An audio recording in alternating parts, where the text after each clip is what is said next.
तो आपको घर लेना है।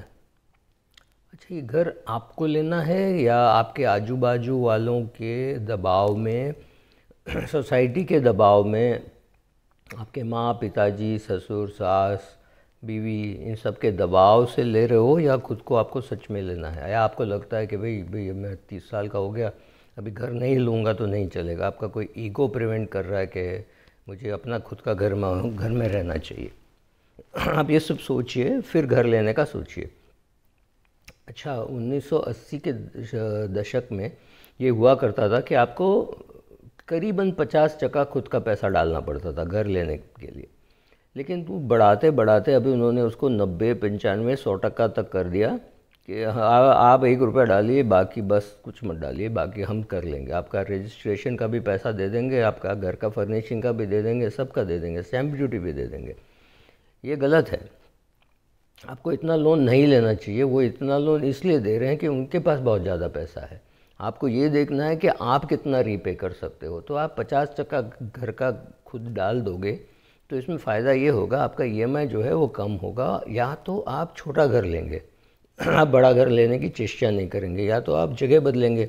जैसे बम्बई जैसे शहर में क्या होता है कि आपका घर का कीमत इस पर निर्भर होता है कि वो कहाँ है।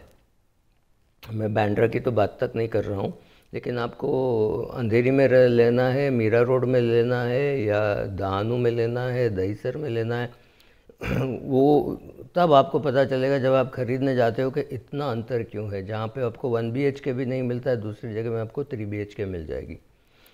तो वो सोच लीजिए आपको कहाँ लेना है, स्टेशन से कितनी दूर लेनी है। अगर आपको स्टेशन से ही जाना है तो walking distance from the station, जो चल के आप पैदल पहुंच सकते हो, वो ज़्यादा ज़रूरी है। क्योंकि आप रिक्शा में आओगे तो एक खर्चा पड़ेगा और उतना समय ज़्यादा लगेगा, और कभी कभी रिक्शा नहीं मिलेगा। तो ये सब सोच के आपको लोकेशन डिसाइड करना है कि आपको कहाँ लेना है, और आपको 50% देना है। और आपको बाकी क्या क्या सोचना है, ये सोचना है अगर आप 50,000 रुपया कमा रहे हैं और आपकी धर्मपत्नी भी 50,000 रुपया कमा रही है, मतलब आप दोनों मिलके करीबन 90,000 रुपया घर ले आ रहे हो, सब काट फूट के, तो आपको कॉन्फिडेंस होगा कि भाई इसका 30%, 27,000 30,000 रुपया तक का तो मैं ईएमआई भर सकता हूँ। और 30,000 का अगर ईएमआई भरना चाहता हूँ तो मैं 30-35 लाख का लोन तो ले सकता हूँ। बात सही है। तो मतलब आप 35 लाख का लोन ले सकते हैं। बट 35 लाख का लोन अगर आप चुका सकते हैं, उसका ये मतलब नहीं है कि आप खुद का 2-3 लाख डाल के आप घर लें। आपको अगर 35 लाख लोन लेने की ताकत है तो आप खुद 35 लाख डाल के 70 लाख के घर ले सकते हैं। या तो आप खुद जितना डालें उससे ज़्यादा लोन नहीं लेने की आप और आपकी बीवी मिलके संकल्प कर लें कि हमको इससे ज़्यादा नहीं करना है।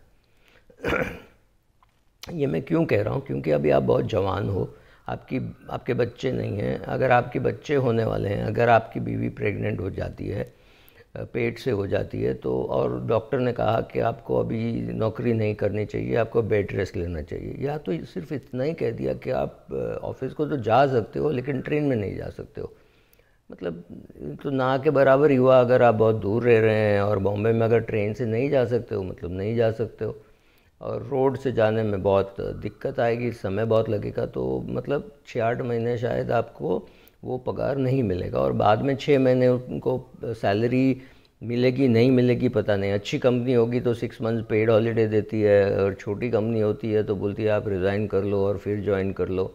ये सब हो सकता है। तो आपको ये ध्यान रखना होगा कि अगले शायद कुछ महीनों के लिए या 2-3 साल के लिए, अगर आपकी बीवी कहे कि नहीं मुझे 2-3 साल बच्चे के साथ रहना है, इसमें कोई सही गलत की बात नहीं है, तो मतलब उस समय आपके पास पैसा कम आएगा।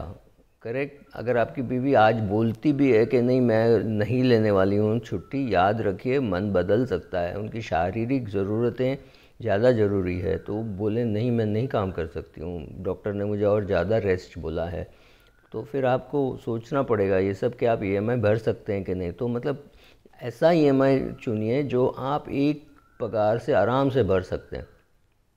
मतलब घर खर्च निकालने के बाद, अभी आप भाड़े के घर में रह रहे हो तो वो आपके घर का बाकी के बच्चे का खर्चा, ये सब निकालने के बाद क्या आप ये ईएमआई आराम से भर सकते हैं।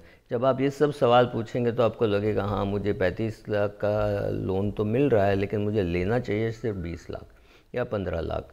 मतलब ये सब सोच के आप लीजिए। और एक चीज़ हो सकती है, आज आप बम्बई में नौकरी कर रहे हैं, कल आपकी नौकरी बदल के हो गई पुणे या बड़ौदा या मान लीजिए दुबई, तो आपको वहाँ पे भी भाड़ा भरना है और यहाँ पे ईएमआई भरना है। मतलब वहाँ पे भाड़ा और यहाँ पे ईएमआई, आपको दोनों का कैश फ्लो सोचना है। अगर आपकी बीवी नौकरी नहीं कर सकती है और आपने शिफ्ट कर लिया है, आपका छोटा बच्चा है, उसका भी खर्चा होगा, तो वो सब खर्चा सोच के बाद में सोचिए कि आप इसमें ईएमआई भर सकते हैं कि नहीं। अच्छा, आपकी वाइफ की नौकरी चली गई या आपकी वाइफ प्रेग्नेंट हो गई और उसको बेड रेस्ट बोला गया और आपकी नौकरी चली गई, तो फिर क्या होगा?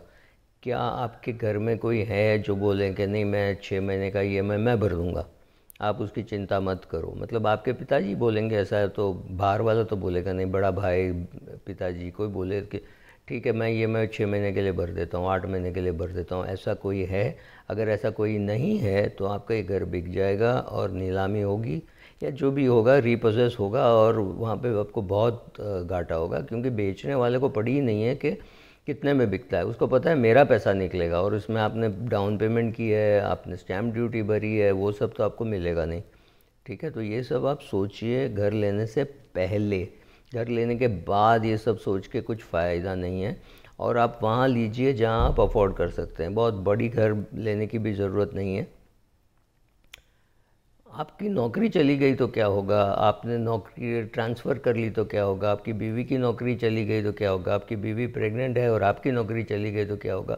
ये सब आपको लगता होगा शायद कि बहुत नेगेटिव है, लेकिन अगर आप ये सब सोच समझ के फिर आप कर्ज़ा लेंगे, होम लोन को गुड लोन बोलते हैं, आप कर्ज़ा लेंगे ताकि आप उसको अगले 15 20 25 साल में रीपे कर सकते हैं, तो फिर कोई आपको कल कोई दिक्कत आएगी तो आप एटलीस्ट याद रहेगा कि हाँ ये मैंने सोचा था, इसका मैंने ये तोड़ सोचा था, मुझे इतना टर्म इंश्योरेंस लेना चाहिए, हाँ बट मेरे पास ऑलरेडी 2 करोड़ का टर्म इंश्योरेंस है, तो ये 30 लाख से फ़र्क नहीं पड़ेगा। तो ये सब आपको ध्यान तो देना पड़ेगा ना। ऐसे नहीं कि इंश्योरेंस का HDFC ने बोला यहाँ साइन करो, आपने साइन कर दिया और पता चला सिंगल प्रीमियम टर्म इंश्योरेंस है और 20 25 साल के लिए और इतना महंगा पड़ रहा है, लेने लायक है ही नहीं। अब HDFC को बोलिए मेरे पास ऑलरेडी इंश्योरेंस है और ये है, ये टर्म इंश्योरेंस है, मुझे ये रिड्यूसिंग बैलेंस वगैरह नहीं लेना है, मुझे समझ में नहीं आता है, और वन टाइम प्रीमियम तो कतई नहीं भरना है, राइट। जानकार हो के लोन लेना, जानकार हो के घर खरीदना, ये सब अक्लमंदी की बात है। आप ये सब कीजिए, ज़्यादा आराम मिलेगा, कम डर लगेगा, अरे मेरी नौकरी गई तो क्या होगा, तो आपने वो भी सोच लिया है, नौकरी गई तो क्या होगा, आपकी बीवी कमाया नहीं रही है तो क्या होगा, आपने ये सब सोच के फिर घर खरीदा है, तो it give you more peace of mind. Thank you.